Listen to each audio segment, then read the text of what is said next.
So I'm going to go over with you guys how to do a exploded view so that you can do a parts list. So I just finished an assembly of my puzzle cube. So currently right now it's all locked in like you guys did before. So the first thing I would do is I go in here, make sure it's saved, and then I would go to new. I'm going to do a standard IPN. So this is a presentation file, and I'd hit create from there. And go to create view. Go find your assembly. It should be the list. If it's the latest thing you've done, it should be the first thing that pops up for you. Let's go ahead and hit open. And it's got some errors, but it's cool. And so here's my assembled cube. So then we're going to go in here under tweak components. So tweak components gives me the option to move my objects in lots of different ways. So I can go in here and say, like, I want to move this blue block. So I can click on it, and it has an arrow of which way I want to point, so I can tell it which direction I want it to go in. So maybe I just want to move it up, and then I can actually type in how far away I want it to move. So let's say I want to move it an inch away. So that's not very far away. Okay, so then I can go back in and I can edit that some more and say, okay, no, I really want it to move maybe 3 inches away. Now with that, I can also do a continuous movement, or I can even rotate it if I want to. So those are some options, or I can slide it another way. So then once I've got that one moved, I hit the check mark, and now it's moved away. Then I can click tweak components again, and I'm going to click on my red one this time, and I want to move it to the right, so it's already pointing to the right. And I'm going to move it the same amount of distance away as I did my blue one. So now it's there. I'm happy with it because it's far enough away and I can still see my object pretty well. Alright, so the next thing I do, I want to go ahead and move my T here at the bottom, my purple one. And it kind of already recognizes which way you want to point it, but you can always, again, change your direction. So again, I'm going to move it, try to do the same distance just because it looks a little cleaner. Give myself a check mark. And I'm going to spin it around a little bit. And I'm going to tweak my yellow. I'm going to move it out the same distance as well. So now, looking at my object, my puzzle cube, I can see all 3 pieces, and I can see them all pretty clearly what they all look like. The only one I may want to move out a little bit further is maybe my yellow, because it's kind of in front of my purple. So maybe I move it out another inch. So now it looks pretty clear of where everything is. So once I've done that, you can actually watch an animation of it. And my kids love doing this. They'll go in and they'll rotate it and do lots of cool things. So you guys can do that too. But if you hit play, it'll just basically play your video so you can see how everything goes back into its proper place.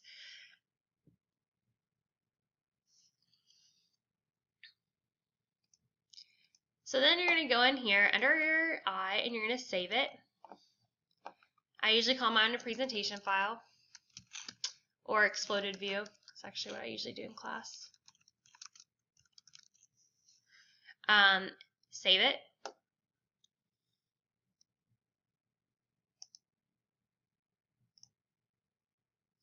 Alright, so they're all there.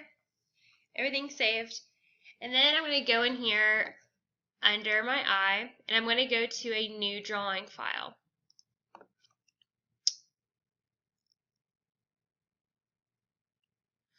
Alright, so in my new drawing file, I'm going to click on base, just like we did before, so we can actually place our components.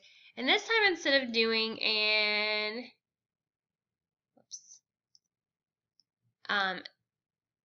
regular view of our shape,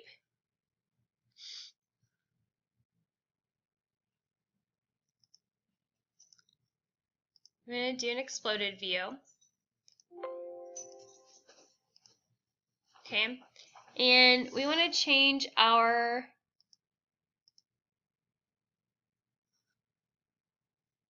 view. So with the 2016 version, so maybe a little different for those of you in 2015, usually it used to be over here where you can change if you want to do an ISO top right, which kind of view you want to do. Now with the 2016, you actually have a little cube here, so I can move my cube. Then I can see like what version do I really want of my object. So there's like a left view.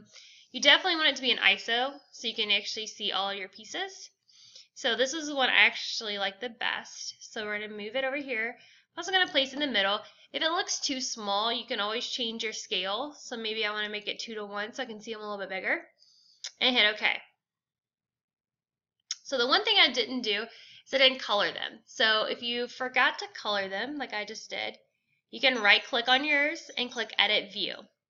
This little piece here, it says Shaded. If you click on that, click OK, it'll actually color your pieces. So the last thing we want to do when we're doing a parts list is so that we can actually name all of our parts. So you go up here to Balloon, and you can do it a couple of ways. You can do Balloon, and you can just click on your object, and then you can place your balloon that way. The other thing you can do is do Auto Balloon, which is what I usually do with my kids. And you just click on Auto Balloon, click on your picture,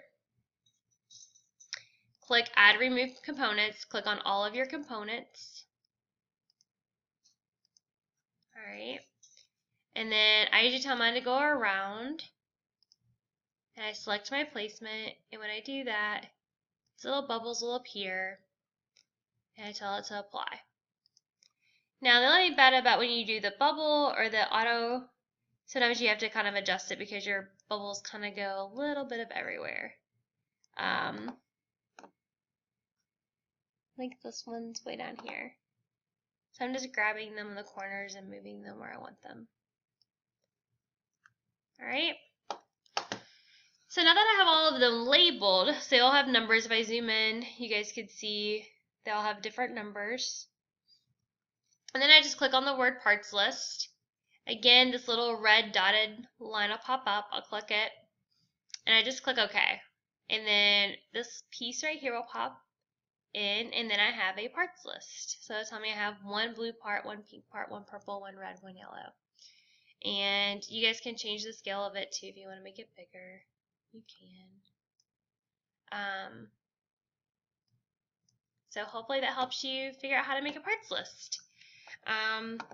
Any questions, again, feel free to always email me or Nina. Thanks.